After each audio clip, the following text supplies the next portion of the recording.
So, Fado, Fado, a long, long time ago, back before there was written history, back before there were tales of Finn McCool and the Finnin people, long, long ago, when the people who worshipped the goddess Danu came to Ireland, they came in a great mist with their ships. When they parked the ships or pulled them up on the sand, they burnt them so there would be no going back. There were already people living in ancient Ireland, fierce tribes called the Fomorians and the Firbolgs. And when they saw these strange people come with all their skills, why, they were the most clever metalsmiths you've ever seen. And they had great arts. They were so clever. The Fomorians thought they might have a little of the magic about them. And on top of that, when they saw the smoke rising from the burning ships, that just added to the aura of the people of Dan. Well, they weren't going to get to land there in peace. There were many battles with the Fomorians. And in one of the great battles, their king, King Nuadha, had his arm severed at the shoulder, which presented a problem. For in those days, the rules said you could only be king if you were perfect. And Nuadha, although he was wise, clever, kind, he was not perfect, for he was missing an arm. Even so, one of their metalworkers, one of their great druids, Dion Ket, made an arm for Nuadha, fashioned it from silver. It had articulated joints that bent. And when this prosthesis was fastened onto his body, well, he could even wield his sword a little bit. But it wasn't good enough, for he was not perfect. They had to find a new king. They looked around and chose Bresh the Beautiful. Oh, beautiful he was. And what was more appealing about him was that he was half Fomorian. And the people who worshiped the goddess Dana, they thought, if we have someone who's part Fomorian, they will stop raiding our rivers and trying to collect tribute from us. We will live in greater harmony. But it was not to be. For Bresh was mean and stingy. He stopped having great evenings of poetry and music in the halls of Tara. The great champions, well, he put them to work digging reinforcements around the fort of Tara. He took all of their pride away. And people began to complain. This Bresh, we are never invited to his hall. Our forks are never greased with good fat. We never taste good ale.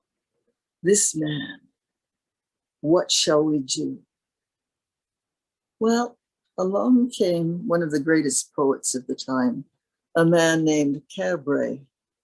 And when Cabre arrived at Tara, he expected that he would be received with all the honor due to a famous poet. For those were the rules of hospitality. When a poet came, you gave him gifts, maybe a golden torque for around his neck, or a pure white cow, and a feast with everyone there to appreciate his skill.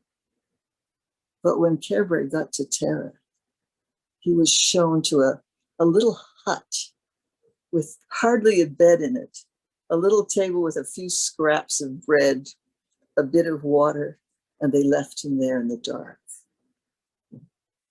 He was not pleased. And in that night, he composed a satiric poem. Perhaps it was not the first satiric poem ever written in the world.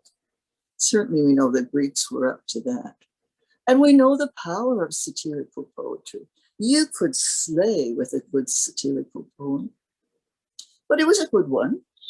And in the poem, Cabre called upon the forces of nature to dry the udders of all Bresh's cattle, to take away all the food from his house to reduce him to poverty. And people got wind of this poem and they started going around reciting it themselves. And it did have power. They overthrew him. But they were back to the same old problem. There was their good King Nuadha, but still missing an arm, he could not be the king. What could be done? Dian Kekt, the druid, had a son named Miok, and Miok was a very skilled druid. He learned all he could of healing arts from his father, Dian Kekt. And he decided that he would restore Nuadha's very own arm to his body. For his soldiers had so honored him, they took his arm and they had preserved it, so it was still perfect. Miok started to work his skills. He took the arm and bound it up against Nuadha's shoulder, and he began to chant. Joint to joint, sinew to sinew, sinew to sinew, and joint to joint. For 3 days and 3 nights, Miok stood by the side of his king and chanted. And at the end of the 3 days, the arm was attached to the body. A little stiff, perhaps, but it was attached. Now Miok took the arm, bound it across his chest, wrapped it with vines, and for 3 more days and 3 nights, he chanted, joint to joint and sinew to sinew, sinew to sinew, and joint to joint. And at the end of those 3 days, the arm moved. And one last time, Miok made a powder of charcoal and gum and applied it to Nuadha's body. And for 3 more days and nights, he chanted, joint to joint and sinew to sinew, sinew to sinew, and joint to joint. And at the end of those 3 days, all the strength had come back in Nuadha's arm. He could wield his sword and he could be the king again. Oh, the people rejoiced, all except for one person. The druid Dian Kekt. He was angry that his son should surpass him in healing skills. He flew into a berserk rage, took his sword and slashed at Miok. And off that stroke, cut the skin on his scalp. But Miok, with his own healing power, healed himself. Oh, Dian Kekt was still angry. Once again, he slashed at his son's head, and this time the cutting edge went down to the bone of his skull. But again, Miok healed himself. This infuriated Dian Kekt even more. This time he slashed at Miok and cut out his brain from his skull. They buried him outside on the plain outside Tara. Now, Miok had a sister, Aramad, and the next day she went out to the place where Miok